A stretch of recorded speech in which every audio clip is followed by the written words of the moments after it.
All right, so let's go over today's trade recap. I ended up taking one trade, which is a win on gold plus 2R.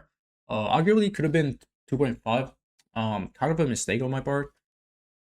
But yeah, let's go over the reasoning behind everything, right? So what do we do coming into this week? We gap down, form a swing point. Now, it's not really ideal where this gets formed, but we do manipulate this low. On these two other assets, right? So we manipulate this low, and it's gonna close this PSP. So that's telling me something, right? It's like gold is definitely pretty strong, right? The fact that we close like this, also we just completely fill this gap, right? That's looking very good. And then I look at silver, and we're in trading gold. Silver is trading above this high. Right? Also, the day has a very small wick to where we could probably even get here, but I don't hold my trades like past year, so I would still close it probably this high. So then we look at the profile here. Let me enable this. I personally do use this a lot. Like I can just visually see where 1800 is, right? So what do we do here is a bit high first, right? Then we manipulate this high, which again, it's not relevant swing. So it can only, or it should only cause a retracement, just what it does, right? This kind of closes as really not see-through, but almost there. And then this kind of opens low first, right? That's exciting. Well, this asset, what is it doing in this candle? It's clearly just failing to manipulate this high, right? So then I'm looking for SMT with key levels. And pretty much the only key level you have here, well, it's actually this low. We could have manipulated this low, but that would have been like a day where it opens low first. It doesn't really support expansion. So this is actually pretty ideal. That's pretty nice that it does this, right? Create a new validation point. And I mean, technically the SMT fills this. Oh, my bad. Yeah. You could I mean, you can also do it like this. It's just this is a gap on this asset.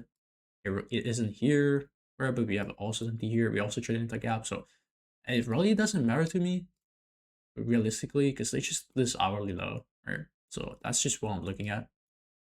See, when this asset trades into this low, this asset trades into a gap, that's very good. Right? We clearly just failed to play. And if you look at the lower time frame, this is definitely just a retracement. Actually, it happens here, my bad. It's like this is a 2-stage. Now, it's not super ideal that we print this and then like resoup this low. That's like not very ideal, but look at this. It's just this candle. It's an inside bar. So we just consolidate in gold, right? Which is not a very good sign. I definitely want to see the manipulation low being hit before trading this higher. And there's a reason why I wouldn't trade this. I think at 8 we do get some sort of manipulation though. Alright, so I just go over why I didn't take it here. I had to wait for 9 pretty much. So this is not the cleanest. But there's a reason why this happened. There's a reason why this asset went lower, right? Just what I was gonna get into. Is because of the gold chart, right? As you can see, gold chart very similar. We don't have SMT fill, but that's fine. Look at this asset, right? If I go to the lower time frame, I still have gold in this asset. Gold in GBP. Right? Look how close we get to this low, right? This low here, it's just equal lows on this asset. So what do I see this as? Potentially this CSD here, it's just a retracement. Now we could go for these highs. Ideally, this retracement is used to put some sort of SMT where we manipulate the highs and then potentially go lower, right? Where this asset retraces inside of like this gap and this gap holds and we hit these lows, right? That's like why I didn't take this first CSD here. What I did is actually I tried silver at the same time because silver can just like reverse and we're even breaking very aggressively off like a 1-minute CSD. But I'm not gonna show that. Like I enter like here. And like once this kind of starts expanding going 1-minute CSD, I want to break even because ideally just do that. This would have played out again, but I really don't care. So you definitely, in my opinion, you definitely don't want to trade gold here because it's not true reversal. It's just not true reversal with GBP leaving equal lows. It's just not gonna happen. So one of the two things can happen. Bro, what the fuck? Alright, so either this has a money place to low, and then this asset doesn't, right, with this low. Or we can also put SMT here potentially. But not really strong switch, but just put SMT here, right? Like this, like this. Well, yeah, we end up just manipulating this low. Every asset manipulates this low. So here, even though it's equal lows, it's just I'm using context from these assets. So this asset manipulate this low. This asset manipulate this low, right? You can see we go micro gold and manipulate this low. So I'm assuming these are just not equal lows. It's just we never got there. This is a form of SMT. Like equal lows, it's just kind of like a form of manipulation, really. That can happen sometimes. So I'm just looking at this. I'm like, okay, like just looking at all of these, it's just gold that has equal lows. So I can, especially after we get this V shape, literally, like we start getting it right before 9, and then 9 expands as well, leaving gaps. That's all I need. So there's technically you can take this on silver. Okay, there is. Wait, hold on, let me go back. Because that's gonna fuck up my entry card. So you can technically take this on silver. I don't know why that's there. That's weird. Because we do, like, we barely get. I mean, we actually you don't get it. But you can assume that it's gonna happen. So you can probably take this as well. And with the context that this is probably a soup, it's just not on this asset. Then this also does, right? So you can trade silver. I really don't like targeting this, even though I did take a trade before this. Most of the time, I don't like targeting just high to debt. But even here, there's a reason why you can't take this trade, and you don't have, like, you can probably take this as well. But the reason why you can take this trade is because these two assets, like this day is so good. This is actually so good. It's because this asset at the time, so in the silver trade, they still hadn't hit this high, and they just left equal highs. So that's also why I'm assuming silver is going to continue higher. Like, first of all, I just manipulated this high. You can't really get to, like, the overdraw liquidity. I think that even this is pretty far away to get to, where you trade into this gap. So really no draw liquidity, but I'm just assuming these two assets are also going to expand and break this into. Look at this, right? We'll go 30-minute. Just equal highs, retracement, right? Equal highs, retracement. We barely form a gap. Like, this is truly not, it's not a reversal. Like, it's just not. Like, yeah. Go 15 minutes. Yeah, look at the 15-minute. There's no gap, right? It's just a retracement. So it's just a retracement for equal highs. Yeah. That's why you can take this, but I took in gold just because I really thought the draw was cleaner. And we got strength switch, just a very high tolerance strength switch. So I'm assuming silver is going to trade into this high, and gold should also break the SMT that's likely to be formed. Or, I mean, yeah, I mean, the SMT even with this high. So yeah, that's all I'll wait for. I do wait for this kind of closure, though. I really want to see that, because until we get the CSD, really, it's just not gonna, like, work. So I enter here, and this is where something I did wrong. So the way I manage it is once we hit these highs, like that, it's around 1R, right? We create plenty of new gaps. I personally don't require a new overblock. It's just like, let's go 15 minutes. You can see where my entry is, right? So we're gonna form a 15-minute gap. We really shouldn't do this.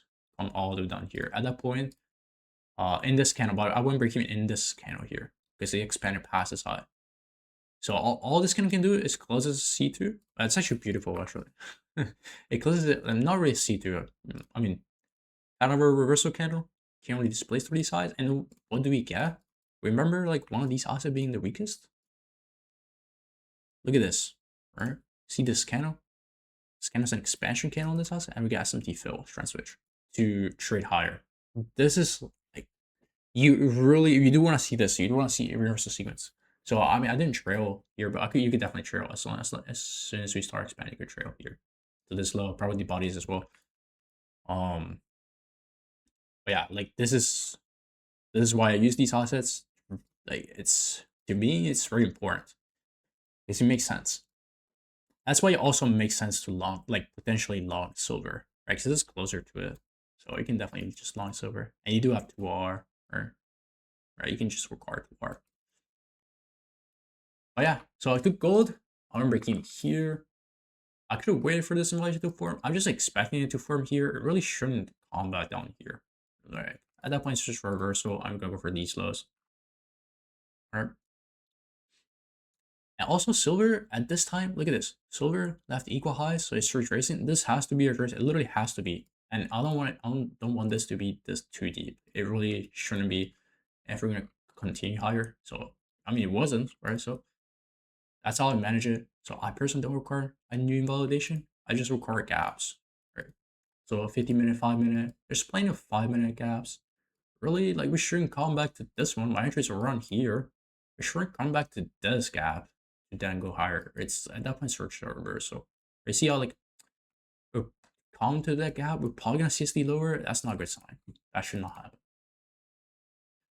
And so what I did wrong is I TP the high of the day. I wanna kind of initially TP here. I was like, I'm just gonna take this to be fair. And I should definitely TP here, right? Because like this is a relevant swing. Even though this candle, very large wick, so we might have just needed 10 to deliver this high, but still, you can see like this is just a relevant swing. So and these two, this is fair swing, right? Just a fair swing. There's no reason to TP here. It's way better to just TP here. So that's a mistake on my part. And that would have added like 3.5. It would have been it would have added 0.5 R. So this trade was 2 R. So yeah, here the executions. I took it out here. Also accelerated pretty quickly into this high. So yeah. There is so sorry, my fill here, just market order, and I close it this high for 2R. And yeah, that's gonna be it. It's very simple, very clean day. And yeah. One thing I forgot to mention is technically here. So if you're trading this 5-minute, let's go back. If you're trading this 5-minute, it's the hourly doesn't support, but the 30-minute does. So it's still fine, right? I mean, this reason is more important. The fact that this asset is leaving equal lows tells me that's probably not going to work. But also like here, so you're trading inside an hourly, the 4-hour doesn't support expansion, and the hourly also doesn't. It's just the 30-minute. Whereas when I go with the 9, which is literally when I traded this, or yeah, around here where I was supposed to this. Now we have a new 90-minute that supports expansion, and the hourly as well in itself does. So now we have the 90-minute, the hourly, super expansion. That's why I can fade the 4-hour and the large wick. That's super important. Yeah, you can probably take this. Like, it's probably fine. All right, so now, yeah, that's actually gonna be it.